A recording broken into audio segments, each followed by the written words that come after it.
जो चीज़ दुनिया में कहीं भी देखने को नहीं मिलती है वो हरिद्वार के बाज़ारों में देखने को मिलती है। और भीड़ में कैसे निकलना है ऑटो रिक्शा वालों से ज़्यादा कोई नहीं जान सकता। लेकिन काम के चक्कर में ना इस बार तो कोई ट्रिप ही नहीं हो पाई। घूमते घूमते अभी हम आ गए हैं मूर्ति स्टोर में। नंदी महाराज की घिसाई हो रही है। आज तो चारों तरफ सिर्फ देवी देवता हो गए और हम इसी ज़रूरी काम से यहाँ हरिद्वार में आए थे। और यहाँ हर की पैड़ी के नज़ारे देखिए, बहुत ही गजब के देखने को मिल रहे हैं। आप सभी को मेरा प्यार भरा नमस्ते। मैं प्रियंका तिवारी आप सभी का स्वागत करती हूँ देवभूमि उत्तराखंड के खूबसूरत देहरादून शहर से। आज मैं अपने व्लॉग की शुरुआत दिन के लगभग 1 बजे से कर रही हूँ। आज मौसम सुबह से ही बहुत ही खुशनुमा सा है। सुबह के टाइम तो काफ़ी अच्छी तेज़ धूप खिली हुई थी, लेकिन दिन होते होते आसमान पर पूरी तरह से बादल छा गए हैं और दिन के टाइम पर हमारी सोसाइटी का माहौल बिल्कुल शांत सा बना हुआ है। अभी दिन के टाइम पर मेरी और हस्बैंड जी की तैयारी हो गई है मार्केट साइड जाने की। लेकिन आज हम देहरादून के मार्केट में नहीं जा रहे हैं, बल्कि आज हम जा रहे हैं हरिद्वार के मार्केट में।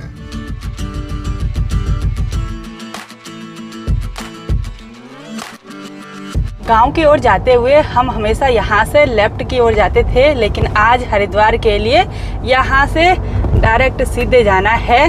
फ्लाईओवर यहाँ पर बना हुआ है और यहाँ से हरिद्वार की दूरी है लगभग 35 किलोमीटर। और आज हस्बैंड जी ड्राइविंग कर रहे हैं। बोल रहे थे मुझे कि तू गाड़ी चला ले, बोला मैं तेरे अच्छे अच्छे सीन निकालूंगा। मैंने बोला नहीं, आज नहीं, आज मैं रिलैक्स होकर सिर्फ ब्लॉगिंग करना चाहती हूँ, गाड़ी नहीं चलाएंगे। हाँ, कभी आप भी घुमाओ मुझे ही। मैं चाहता हूँ आप घुमाना। बोल रहे थे एक ट्रिप प्लान करते हैं। बोला वैसे सोच तो हमने बहुत पहले से रखी थी, लेकिन काम के चक्कर में ना इस बार तो कोई ट्रिप ही नहीं हो पाई, है ना? करेंगे, चलो देखते हैं क्या होता है। हरिद्वार जाना भी एक ट्रिप ही हुआ। इतने पवित्र स्थान की ओर जा रहे हैं। लोग तो बहुत दूर दूर से आते हैं हरिद्वार, बहुत पैसा खर्च कर आते हैं। कोई ट्रेन से आता है, कोई बाई एयर आता है, बहुत खर्चा करके आते हैं। वही तो, हमारा तो पास ही में। तो आज हमारा हरिद्वार में बहुत ही ज़रूरी और स्पेशल काम है। आप सभी लोगों के साथ हम ज़रूर शेयर करेंगे और साथ ही आपको गंगा माता रानी जी और हरिद्वार के चारों तरफ के खूबसूरत नज़ारों को दिखाएंगे। हरिद्वार शहर अब ज़्यादा दूरी पर नहीं है और इन ऊंची ऊंची दीवारों पर बहुत ही सुंदर सुंदर कलाकारी करी हुई है।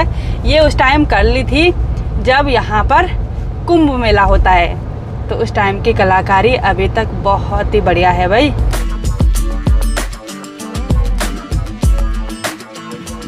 हरिद्वार शहर में एंट्री करते ही चारों तरफ बहुत ही बड़े बड़े लॉज और आश्रम देखने को मिलते हैं।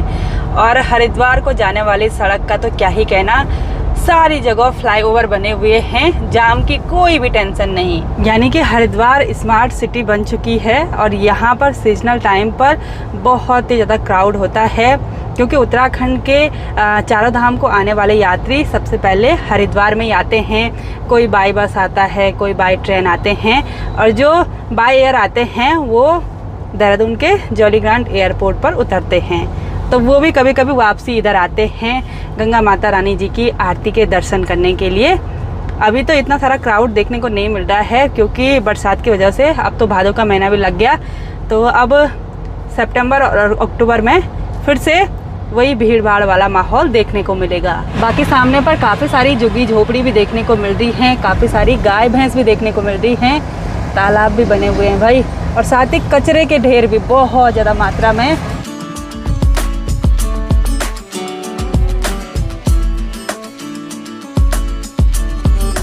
तो सीधे आगे जाएंगे तो दिल्ली की तरफ, और अभी हम जा रहे हैं हर की पैड़ी की तरफ। हमको यहाँ से राइट मुड़ना पड़ेगा, यहीं से मुड़ना पड़ेगा।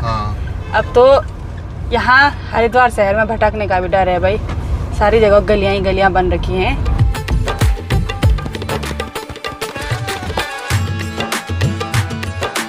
और अब इधर अंदर की साइड लोगों के पर्सनल व्हीकल कम और ऑटो रिक्शा ज़्यादा देखने को मिल रहे हैं। और आजकल तो हरिद्वार में गर्मी काफ़ी है, तो इन पेड़ों की छांव में लोगों ने दुकानें खोली हुई हैं। और भीड़ में कैसे निकलना है ऑटो रिक्शा वालों से ज़्यादा कोई नहीं जान सकता। जैसे मैं कभी ऑटो रिक्शा में बैठती हूँ ना, तो मेरे पैर पर भी एक ब्रेक होता है, मतलब मैं ऐसे ऐसे करती रहती हूँ। मुझे लगता है कि मतलब उससे पहले ही मैं ब्रेक मार दूँ, वो बिल्कुल एंड पॉइंट पर ब्रेक मारते हैं। और यहाँ पर कुछ ज़्यादा ही ऑटो वाले देखने को मिल रहे हैं, क्योंकि यहाँ से आगे पर्सनल व्हीकल नहीं जाने दिए जाते हैं। हमको यहाँ से पार्किंग ढूंढनी पड़ेगी, इधर साइड अंदर पार्किंग हमको आसानी से मिल जाएगी।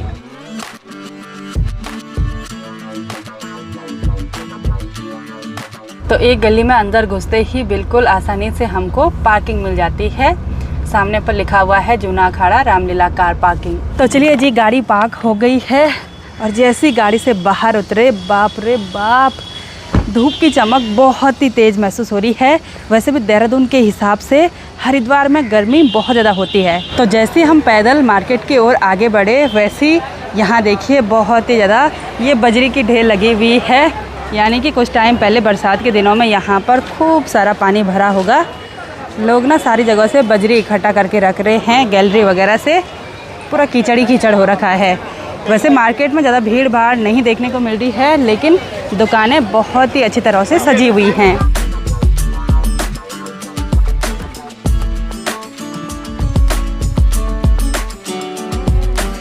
जो चीज़ दुनिया में कहीं भी देखने को नहीं मिलती है, वो हरिद्वार के बाज़ारों में देखने को मिलती है। यहाँ आकर तो ऐसा लग रहा है ये भी चाहिए, वो भी चाहिए, ये भी खरीदना है। बहुत सारा सामान। हाँ, पूजा वाला सामान भी बहुत सारा लेना है। तो घूमते घूमते अभी हम आ गए हैं मूर्ति स्टोर में। यहाँ पर बहुत सारी पत्थर की मूर्तियाँ हैं। साथ ही यहाँ पर भाई साहब बैठे हुए हैं जो हमारे डेली व्लॉग देखते हैं। बहुत बहुत धन्यवाद वीडियो देखने के लिए। और यहाँ से हम ख़रीदारी करने वाले हैं गणेश भगवान जी की सुंदर और दिव्य मूर्ति की। ये वाली भी है, अंदर भी काफ़ी सारी मूर्तियाँ हैं। और साथ ही भाई साहब ने इधर साइड ये वाली मूर्ति भी दिखाई, ये भी बड़ी सुंदर है। साथ ही इधर साइड बहुत सारी मूर्तियाँ बनी हुई हैं, अभी इनकी घिसाई वगैरह करना बाकी है। और यहाँ पर भाई जी लोग लगे हुए हैं, ये देखिए नंदी महाराज की घिसाई हो रही है। तो ये काम ये लोग खुद यहीं पर करते हैं, ऐसे कुछ मूर्तियाँ बनाते हैं ये वाली। तो इधर साइड जितनी भी मूर्तियाँ रखी हुई हैं ये सब विदाउट पेंटिंग हैं। अच्छा, अभी इन पर पेंट करना बाकी है। चलिए, बहुत बढ़िया, बहुत सुंदर शिवलिंग भी बने हुए हैं। इतनी सुंदर सुंदर कलाकारी करी हुई है।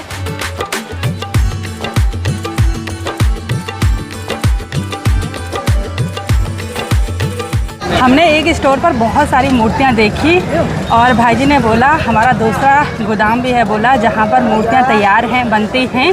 तो हमने सोचा क्यों ना एक बार वहां पर चले जाएं। और हम अभी बैठे हैं साइकिल रिक्शा में। भाई जी लोग बहुत मेहनत करते हैं भाई, दिन भर इतनी गर्मी में लोगों को इधर से उधर लेकर चलते हैं। काफ़ी सारे बुजुर्ग भी साइकिल रिक्शा चला रहे हैं। तो अभी हमको मिस्टर रमेश चौहान भाई जी लेकर आए हैं अपनी दूसरी शॉप पर। यहाँ तो पूरा बड़ा गोदाम है भाई, अंदर कारीगर भाई जी लोग लगे हुए हैं और इधर साइड बहुत सारी मूर्तियाँ हैं। अब हमको कन्फ्यूजन हो रही है कि हम गणेश भगवान जी की मूर्ति ये वाली ख़रीदें कि थोड़ा बड़ी ख़रीदें कि छोटी ख़रीदें। वैसे ना जो दिखने में बिल्कुल छोटी सी हैं उनका वज़न बहुत ही ज़्यादा है। इसका वज़न भी कितना होगा? इसका वज़न अच्छा 1.25 कुंटल के लगभग होगा। आज तो चारों तरफ सिर्फ देवी देवता हो गए और हम इसी ज़रूरी काम से यहाँ हरिद्वार में आए थे, क्योंकि यहाँ पर जो संगमरमर की मूर्तियाँ हैं ना वो बहुत ही अच्छे दाम पर भी मिलती हैं और अलग अलग टाइप की मिलती हैं, क्वालिटी वाइज भी अलग और डिज़ाइन वाइज भी। तो यहाँ पर अभी मूर्ति की पैकिंग की जा रही है और हमको ये मूर्ति अपनी गाड़ी तक ई रिक्शा से लेकर जाना पड़ेगा। बिल्कुल अच्छी तरीके से पैकिंग कर रहे हैं, टूटनी फूटनी नहीं चाहिए मूर्ति। बहुत पक्की मेहनत काम करना है पैकिंग करने में। हाँ वही तो। और स्वयं के मरे बगैर स्वर्ग नहीं होता है, इसलिए खुद लगे करना पड़ता है। बिल्कुल बिल्कुल, खुद है पैकिंग भी करनी है और गाड़ी में रखवा के भी आनी है। बिल्कुल बिल्कुल, थैंक यू सो मच, आप हमारे लिए इतना कर रहे हैं, बहुत बहुत धन्यवाद। ओ भाई, भारी भी बहुत ज़्यादा है। और गणेश भगवान जी की कौन सी मूर्ति हमने पसंद करी है वो तो जब नए घर का इनॉग्रेशन होगा तभी आपको दिखाएंगे। तो मूर्ति यहाँ पर लोड हो गई है और भाई जी मेरे लिए गिफ्ट लेकर आए हैं, बहुत बहुत धन्यवाद। संगमरमर की एक प्लेट दिया भाई जी ने, थैंक यू सो मच। आप सब भी आइएगा हमारी दुकान पर हरिद्वार में, बिल्कुल सबको डिस्काउंट भी मिलेगा, गिफ्ट भी मिलेगा। और लोडिंग के पैकिंग के पैसे अलग से लगेंगे, ठीक है? अच्छा बिल्कुल बिल्कुल, बहुत ही अच्छा व्यवहार है, व्यवहार की वजह से तो लोग आएंगे ही है ना। ठीक है, बहुत बहुत धन्यवाद। आज हम जिस इम्पोर्टेंट काम के लिए यहाँ हरिद्वार में आए थे वो काम कंप्लीट हो गया। मूर्ति हमने गाड़ी में रखवा दी और पसीना देखिए गर्मी हो गई। तो अभी हस्बैंड जी बोल रहे हैं कि हर की पैड़ी पर गंगा माता रानी जी के दर्शन करने के लिए चलते हैं। बोला शाम होते ही वहाँ पर बहुत ज़्यादा भीड़ हो जाती है, क्योंकि बहुत सारे श्रद्धालु वहाँ पर गंगा आरती दर्शन करने के लिए आते हैं। चलिए जी, अभी हम हरि की पैड़ी पर पहुंच गए हैं और यहाँ पर बहुत ही ज़्यादा मात्रा में श्रद्धालु आए हुए हैं। तो आप सभी लोग भी दर्शन कीजिए गंगा माता रानी जी के। और आजकल जलस्तर बहुत ही ज़्यादा बढ़ा हुआ है। अब मैं उधर साइड जाती हूँ, क्लॉक टावर की साइड, उधर साइड के नज़ारे आप सभी लोगों को दिखाती हूँ।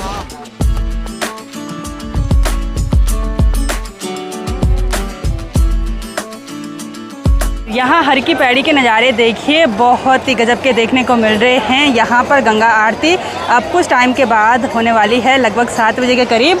और सामने वाली सीढ़ियों पर श्रद्धालु बहुत ज़्यादा मात्रा में पहले ही बैठ गए हैं जगह हथियाने के लिए। मतलब गंगा आरती को फुल एंजॉय करना चाहते हैं, फुल भक्तिमय होना चाहते हैं। इधर साइड काफ़ी सारे मंदिर हैं और श्रद्धालुओं की भीड़ शाम होते ही यहाँ पर ज़्यादा हो जाती है। इस ब्रिज से चारों तरफ के नज़ारे बहुत ही गजब के देखने को मिलते हैं। इधर साइड तो थोड़ा सा पानी छोड़ा हुआ है, लेकिन उधर साइड बहुत ज़्यादा पानी है।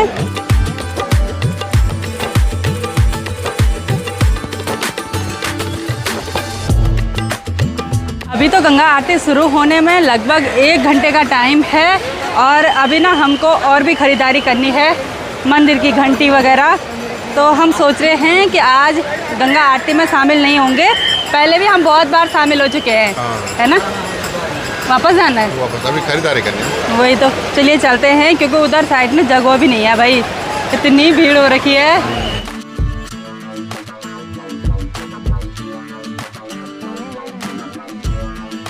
आसमान में सनसेट की लालिमा बहुत ही गजब की लग रही है और हम वापस पार्किंग में पहुंच गए। थोड़ी देर में अंधेरा हो जाएगा और अभी हमने लास्ट में लिया एक दिया और एक मंदिर के लिए घंटी। तो चलिए जी, अब चलते हैं यहाँ से वापसी देहरादून के लिए। चलिए बाय। रात के टाइम हर की पैड़ी के नज़ारे कुछ इस तरह के हैं। चारों तरफ लाइटों से जगमगा रखा है और साथ ही गंगा माता रानी जी की कलकल ध्वनि सुनाई दे रही है।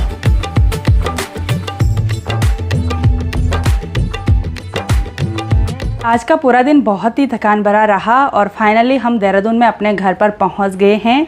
और घर पर आते ही चाय कॉफ़ी का आनंद लिया, क्योंकि थकान उतारने के लिए कुछ तो चाहिए था।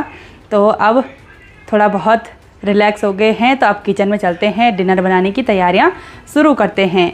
तो आज की इस वीडियो को यहीं पर एंड करते हैं। आई होप आपको वीडियो पसंद आई होगी। वीडियो पसंद आए उसको लाइक कीजिए, कमेंट कीजिए और अपने दोस्तों के साथ शेयर कीजिए। मैं प्रियंका योगी तिवारी मिलती हूँ आपको अपनी अगली नई वीडियो में। तब तक के लिए जय देव भूमि उत्तराखंड।